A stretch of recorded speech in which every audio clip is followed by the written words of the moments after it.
द्वार धनी के पड़ा रहे, धक्के धनी के खा, और 100 काल जगजोल ही पर द्वार छोड़ नहीं जा। इसलिए परमात्मा रह रह कराते हैं कबीर जी। और कहीं गुप्त रूप से कोई साधु संत का रूप धारण करके किसी नगरी में 10-5 वर्ष रह गए, किसी में 2 वर्ष रह गए, तो उनको बहुत सा लाभ दे जाते हैं और भगवान की स्थिति को पुनः स्थापित कर जाते हैं।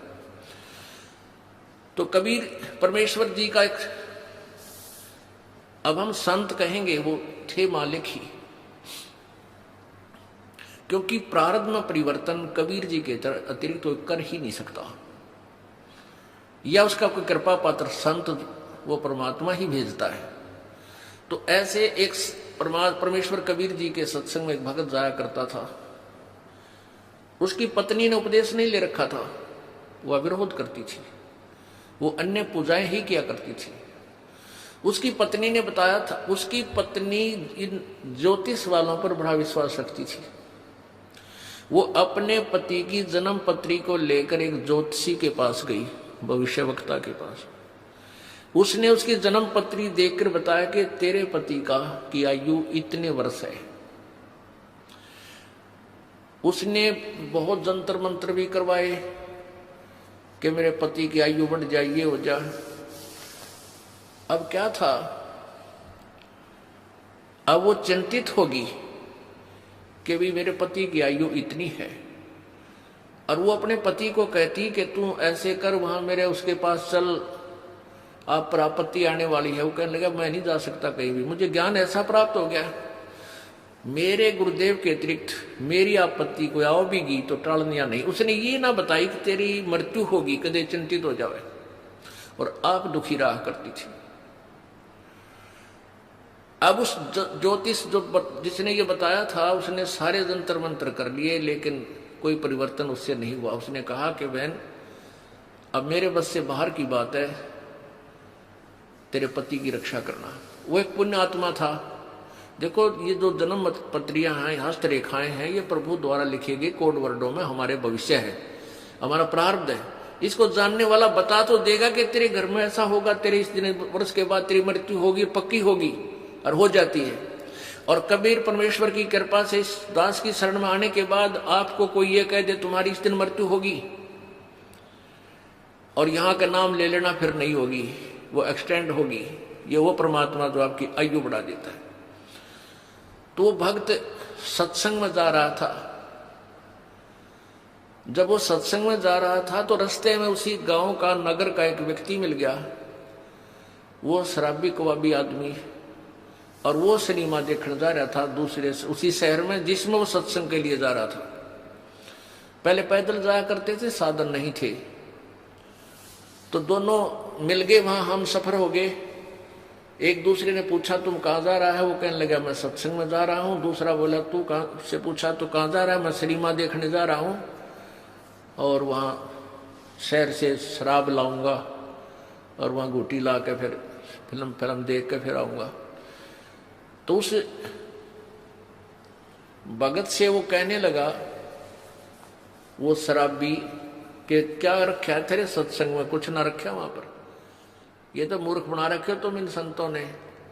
आजा, खान पीन की उम्र है, आ चल मेरे साथ, सिनेमा देखेंगे, फिल्म देखेंगे, गुटी लावांगे, होटल में रोटी खावांगे। भक्त ने बोला बस भाई हम तो सत्संग में जाएंगे। काफी बात चलती रही, कहता रहा कुछ ना दे रहा भाई, देख हमारे ठाठ देख ले, और कुछ ये सब बकवादे हैं, ये उम्र कौन सी भक्ति करने की है, तो जवान पड़ा है, बुढ़ापे में देख लिए। पर वो नहीं माना भक्त। तो उधर चलते चलते वो रास्ते में उन्होंने पेशाब करने की इच्छा होगी दोनों को, एक राइट साइड में रास्ते से पेशाब करने चलेगा, एक लेफ्ट साइड में।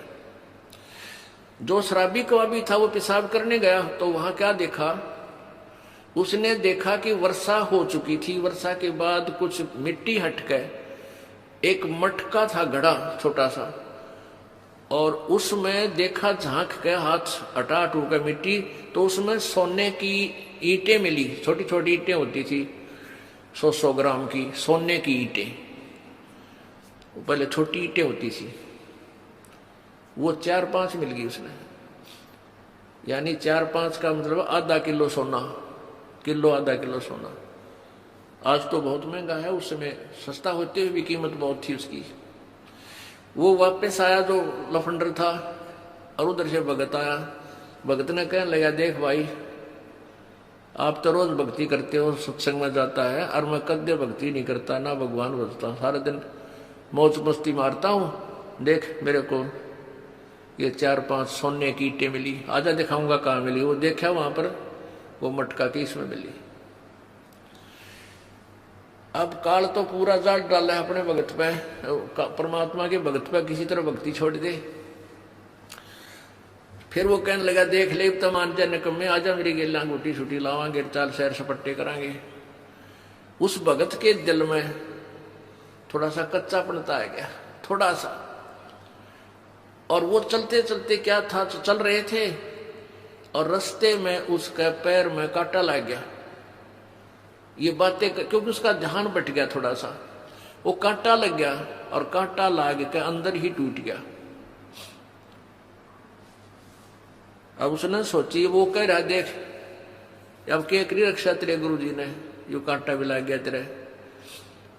कहने का भाव है कि काल ने अपने पूरी जाल डाला, लेकिन वो भक्त 10 से मछलियां उसने सोचा, भाई गुरुजी से आज या फाइनल बात पूछूंगा मैं, या तो बहुत उल्ट से बात होगी, भाई मैं भक्ति भी कर रहा हूँ, आप पर समर्पण भी हूँ, और मेरे ऊपर मैं घर में कोई बरकत सी भी ना दिखती, और ये सारे उल्टे काम कर दे, किसी ने सोना भी मिल गया निकम्मे ने, और भाई सारे ठाठ कर रहा। तो ये मन में सोच के गुरुजी के पास आ गया। अब गुरुजी ने पूछा, बेटा क्या बात है, बहुत उदास नजर आ रहा है। वो कहने लगा, गुरुदेव वैसे तो आपके दास को आपके ज्ञान में कोई त्रुटि नजर नहीं आती, हो सकता है मुझ दास में कोई त्रुटि हो, जिस कारण से मैं आपसे लाभ प्राप्त नहीं कर पा रहा। प्रभु वो सारी कहानी बताई कि परमात्मा एक नंबर का निकम्मा आदमी हमारे गांव का है, दारू वो पीवा, बकवाद सारी करे, फिर फिल्म देखा, वो मन रास्ते में मिल गया, और उसको रास्ते में एक सोने की 4-5 ईंटें मिली, आधा किलो सोना, और मेरे पैर में कांटा लग गया। उसने मुझे बहुत डगमग करने की चेष्टा की, गुरुदेव हम भी जीव हैं, मेरे भी मन में थोड़ा सा खोट पैदा हो गया, मुझ पापी पर रक्षा दया करो दाता, ये क्या कारण है। तब उसने बताया, बेटा आज तेरी मृत्यु होनी थी, आज के बाद तेरा जीवन नहीं था, और वो निकम्मा अपना पिछली बैटरी चार्ज कर रहा था, वो खर्च रहा है, बर्बाद कर रहा है, उसके पास भविष्य में कुछ नहीं होगा। बेटा तेरी उम्र बढ़ गई, तेरे आज फाइनल तेरी फैसला था।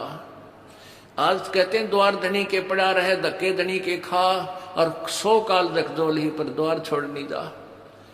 आज जब तू डगमग हो जाता, तेरी शाम पूरी नहीं होती, तू खत्म हो जाना था। आज तू पड़ा रहा, सच्चे दिल से लगा रहा, तो तू बच गया। अब वो अपने गुरुजी की एक एक बात पर विश्वास किया करता था। वापस आ गया घर ने, काटा कुटा वहां कटवा दिया, सब भगता निकाल दिया। अपनी पत्नी से आके कहने लगा कि आज मेरे गुरुदेव ने ये बताया कि आज मेरी मृत्यु होनी थी, और गुरुजी की भक्ति से, उसके नाम से, उनके आशीर्वाद से आज मेरा जीवन बच गया। उसकी पत्नी ने उसी समय उसको कहा कि सचमुच तेरे गुरुजी पूर्ण परमात्मा है। यो जन्म पत्री ले रही थी, कि मैंने दिखाई थी एक जन्म पत्री कि इस वर्ष में तेरी मृत्यु थी, और मैंने सारे जंतर मंत्र करवा लिए थे। उस मेरे जिसके पास मैं जाती थी, उसने लास्ट में हाथ खड़ा कर दिया था कि मेरे बस की बात नहीं तेरे पति को बचाने की, और मैं बहुत चिंतित थी, रोया करती भगवान पड़का भगवान के आगे। तो उसकी पत्नी ने भी उपदेश लिया, और वो बालक का फिर उन बच्चों का पूर्व अच्छा जीवन रहा, काफी लंबी आयु उसको प्राप्त हुई। तो इस प्रकार हमने अपने परमात्मा के ज्ञान पर ये विश्वास रखना पड़ेगा। इसमें थोड़ा धीरज धैर्य की आवश्यकता है, जल्दी नहीं मचावे। आप ये वीडियो YouTube पर देख रहे हैं तो हमारे चैनल को सब्सक्राइब करें और बेल आइकन को दबाना ना भूलें।